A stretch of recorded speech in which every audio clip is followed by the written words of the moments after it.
The popular manga and anime series spawned a tabletop game called Attack on Titan: The Last Stand. So what is Attack on Titan?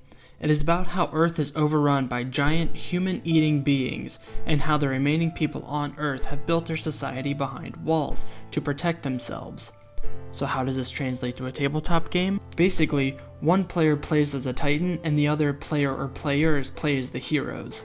In order for the Titan player to win, they must either destroy all 6 cannons, devour all 12 citizen tokens, or kill at least one of the heroes.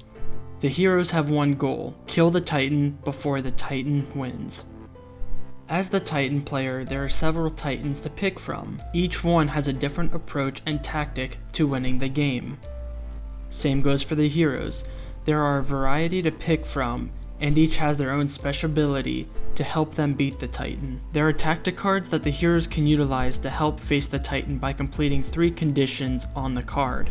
If there are only 2 heroes, only 2 of the 3 conditions are necessary to complete the tactic, except for the tactics Eradicate and Neck Slash. Then you have to do all 3. Now let's set the game up. There are 8 levels of playing space that the heroes can move about. Level 0 is where the 12 citizen tokens are located. The tower, levels 3 and 5, are where the cannons are and where the heroes must be to use the cannons. Levels 1, 2, 4, and 6 through 8 are all levels the heroes can be to do damage to the Titan. Going back to the tactic cards, certain tactic cards require heroes to be on certain levels and spend certain dice in order to accomplish the tactic. There is also a life tracker to keep track of the Titan's life. In order to win, the heroes must get the Titan's life in the kill zone and complete either the Eradicate or Neck Slash tactic. There are 4 Titans to pick from. The Titan player chooses one and gets the Titan card and the action cards that go along with it. There are 8 heroes to pick from. The heroes choose who they would like and get the corresponding hero card. On that hero card, place 3 life counters on them. If the Titan manages to remove 3 from any one hero, all heroes lose the game. The heroes pick their standee color and get the dice that corresponds to that color. Here's an important note. There must be at least 2 heroes in play, even if there is just one player to play them both. The heroes start on either level 0, 3, or 5. Shuffle the tactic cards and place them face up. And with all of that in order, the game is ready to start. The game is played through a series of rounds until either of the players win. Each round is broken up into 7 steps. The first step is where the Titan player selects action cards. This will allow them to attack the heroes or the citizens or cannons to help them win the game. They select 2 and place one face up and the other face down. The face down card is revealed in a later step. For action cards that require tactic symbols, the players can collectively solve them. You need 1 tactic die for each hero playing. A hero may put in more than 1 tactic die to cover the heroes who do not. For action cards that require 2 dodge symbols, then players who would be affected by the action have to put 2 dodge symbols in each. Step 2 picks up when the heroes roll their dice to complete actions. The heroes can re-roll any number of their dice any number of times until they are happy with their dice pool. To explain the dice, there are 6 symbols: Titan, Fight, Cannon, Tactics, Dodge, and Move. When a player rolls the Titan die, that die goes to the Titan player. When they roll the Fight die, they can do 1 damage to the Titan. The Cannon die does 2 damage to the Titan. Tactics and Dodge dice are used to accomplish tactic cards or action cards. The Move moves the player from level to level. Things get tricky the more you re-roll your dice.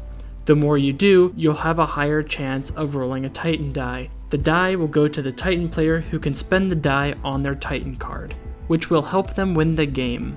Also, it is important to note that the die are not spent in this step, they are just chosen. The actions take place during a later step. If the Titan uses the dice, then those die are returned to the heroes. The Titan player may also choose not to use the die. Thus, the heroes do not get the dice back. The heroes re-roll the dice that the Titan used. They may not re-roll the die that were kept from step 2. Here, if a player rolls a Titan die, then it just goes out of play for the round. It cannot be utilized by any player, including the Titan. When the rolling is done, then the action cards resolve. First, the face-up action card is resolved. Then, the face-down card is flipped and takes effect. If the heroes have remaining die to negate its effect, then they can. If not, then they suffer the effect of the action. In step 6, the heroes use the remaining die. Spending a move symbol moves the players up or down one level. However, it only costs one move symbol to move from level 0 to level 3, and only one move symbol to move from levels 3 to 5. Again, heroes can only do 1 damage to the Titan using a slash symbol if they are on levels 1, 2, 4, or 6 through 8. Heroes can do 2 damage by using the cannon symbols if they are on levels 3 or 5. Cannons can only be used if they exist on that level. Heroes can also spend an extra tactic symbol to move the top tactics card to the bottom of the pile. No other symbol can do this. By the end of this step, if the players met the conditions of the tactics card, then its effect takes place. After a tactics card is utilized, remove it from the game. In the final step, the players reset for the next round. The tactics card, if it was not utilized, is put to the bottom of the pile. The heroes get their dice back. Unused dice may not be saved from one round to the next. The Titan player then sets aside the used action cards for the next round. Basically, this is so that the Titan player cannot use the same actions in sequential rounds. The rounds repeat until either the heroes have slayed the Titan or the Titan decimates the heroes. With a variety of heroes and Titans, each combination provides a different synergy, giving the game a lot of replayability value. And now that you know the rules, have fun gaming.